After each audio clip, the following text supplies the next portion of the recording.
O escuro do cinema era o esconderijo perfeito, quebrado apenas pelos flashes violentos do filme de terror que preenchia o ecrã. Para mim, Bruno, com os meus 27 anos, e para minha irmã mais nova, Elizabeth Debente. Aquele era um programa de irmãos que já não fazíamos há algum tempo. Os gritos e a música tensa criavam o ambiente ideal para o que eu estava prestes a fazer. Durante uma cena particularmente angustiante, o meu olhar desviou-se do ecrã para a figura ao meu lado. Na penumbra, consegui delinear a silhueta de Elizabeth. Ela usava uma saia preta que, devido à forma como estava sentada, revelava uma racha lateral ousada, subindo até meio da coxa e expondo a pele pálida. As suas pernas terminavam num par de botas de cano alto, com um salto elegante, conferindo-lhe um ar mais maduro e confiante do que eu me lembrava. Num impulso disfarçado pela tensão do filme, pousei a mão no joelho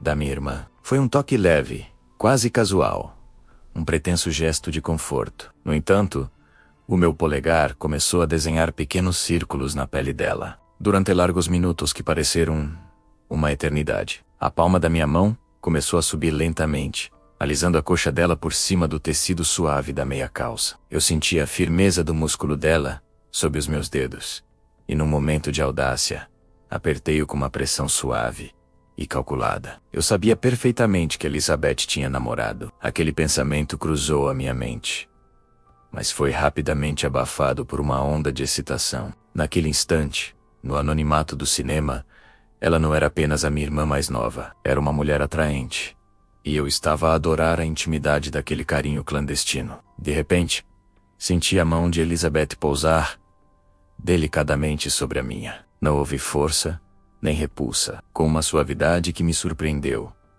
ela guiou a minha mão de volta para o braço da cadeira, afastando-a carinhosamente da sua perna. O gesto, embora gentil, criou uma barreira invisível e crepitante entre nós. Senti o rosto a queimar, mesmo no escuro. Elizabeth não olhou para mim, mantendo o olhar fixo na tela, mas a sua postura estava agora mais rígida, a sua respiração mais contida. O terror do filme tinha sido subitamente substituído por uma tensão real, palpável e desconfortável, que pairava na quietude entre nós dois. Mas no cinema escuro, envolvido pela atmosfera tensa do filme que piscava na tela, eu não resisti ao impulso de recomeçar. Os meus dedos traçaram pequenos carinhos circulares no joelho de Elizabeth, suaves como uma brisa noturna, enquanto a minha mão deslizava devagar pela coxa exposta pela racha da saia preta. Eu sentia a textura macia da pele dela, o músculo firme sob os meus toques, massageando gentilmente, como se ela fosse uma peça de cristal delicada, frágil e preciosa. A intensidade crescia. A palma da minha mão apertava levemente, massageava com profundidade, acariciava com uma gentileza que beirava a reverência. Eu sabia que o namorado dela existia em algum lugar lá fora. Mas ali, no breu da sala, nada mais importava além daquele momento. Elizabeth, por sua vez, sentiu um arrepio percorrer o seu corpo. Os seus olhos fecharam-se por longos segundos, o coração acelerando em silêncio, o filme tornando-se um ruído distante. Ela não disse uma palavra, deixando o toque pairar no ar. Então, com uma ternura hesitante, ela colocou a mão sobre a minha e afastou devagar, cruzando as pernas num gesto sutil de barreira. Uma tensão palpável cresceu entre nós, um misto de desejo contido e o peso da realidade que nos unia como irmãos. O filme prosseguia, mas o verdadeiro suspense estava ali, no espaço entre nós. No breu do cinema, onde as sombras do filme de terror dançavam como fantasmas na tela, as pernas de Elizabeth pareciam estar a pegar fogo, um calor que subia por sua pele e se espalhava pelo corpo inteiro. Ela perguntava-se, em silêncio, o porquê deu a tocar daquela maneira, menos com uma insistência que testava os limites de algo que nunca deveria ser cruzado. A minha mão percorria a coxa dela com uma lentidão deliberada, os dedos explorando o interior macio, massageando gentilmente, apertando com uma pressão que era ao mesmo tempo terna e possessiva, acariciando como se estivesse a desvendar um segredo guardado por anos. Cada movimento enviava faíscas de sensações que ela lutava para ignorar, mas que se infiltravam na sua mente. Ao fim dos 90 minutos de exibição, o corpo de Elizabeth estava a escaldar. Ela sentia-se vulnerável como nunca, exposta e desprotegida por alguém que sempre havia protegido.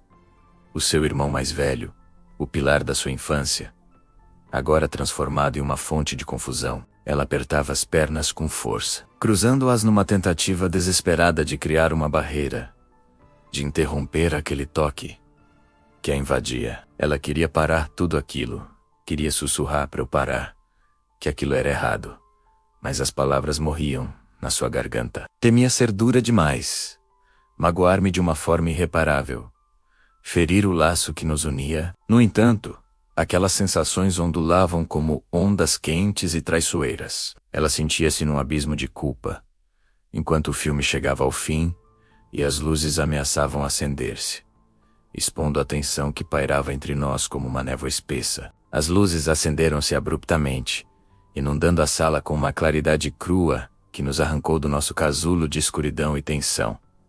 Os créditos rolavam, mas nenhum de nós se mexia. O silêncio entre nós era mais pesado do que qualquer som que o filme tinha produzido. Elizabeth mantinha o olhar fixo em frente, mas eu podia ver o rubor nas suas bochechas e a forma como a sua respiração ainda estava irregular. Eu sentia-me exposto, como se todos na sala pudessem ver o que tinha acontecido no escuro. Finalmente, ela virou-se para mim, os seus olhos normalmente tão cheios de vida e de um brilho familiar, estavam turvos, repletos de uma confusão que espelhava a minha. Não havia raiva no seu olhar, apenas uma pergunta silenciosa, que eu não sabia como responder. Vamos, ela sussurrou, a sua voz um pouco rouca. Eu apenas assenti, incapaz de formular uma palavra. Levantamo-nos e saímos em silêncio, lado a lado, mas com um oceano de distância entre nós. O caminho para casa foi um tormento silencioso. O rádio do carro estava desligado, e o único som era o do motor e o da nossa respiração contida. Eu queria dizer alguma coisa, qualquer coisa. Queria pedir desculpa, explicar-me. Mas que explicação poderia haver? Que eu havia como mais do que uma irmã. Que o toque dela me tinha despertado algo que eu deveria ter mantido enterrado. Cada palavra parecia inadequada, perigosa. Elizabeth olhava pela janela, o seu reflexo um borrão, contra as luzes da cidade que passavam. A sua postura estava tensa, os braços cruzados sobre o peito. Uma barreira física que gritava que os seus lábios não diziam. Quando paramos em frente à sua casa, a tensão era quase insuportável. Obrigada pela boleia, Bruno, disse ela, sem me olhar. A sua mão estava na maçaneta da porta, pronta para fugir. Lili, comecei, usando o apelido de infância, numa tentativa desesperada de voltar a um tempo mais simples. Um tempo em que eu era apenas o seu irmão mais velho protetor. Ela parou, mas não se virou. Não, disse ela, a voz firme, mas com um tremor que não me escapou. Por favor, não digas nada. Não agora. Ela abriu a porta e saiu rapidamente ferrando-a atrás de si sem um olhar para trás. Fiquei ali, a vê-la caminhar até a porta da frente, a silhueta dela desaparecer na escuridão da noite. O motor do carro continuava a trabalhar. Um zumbido constante num mundo que de repente se tinha tornado assustadoramente silencioso. Eu tinha cruzado uma linha que nunca soube que existia, até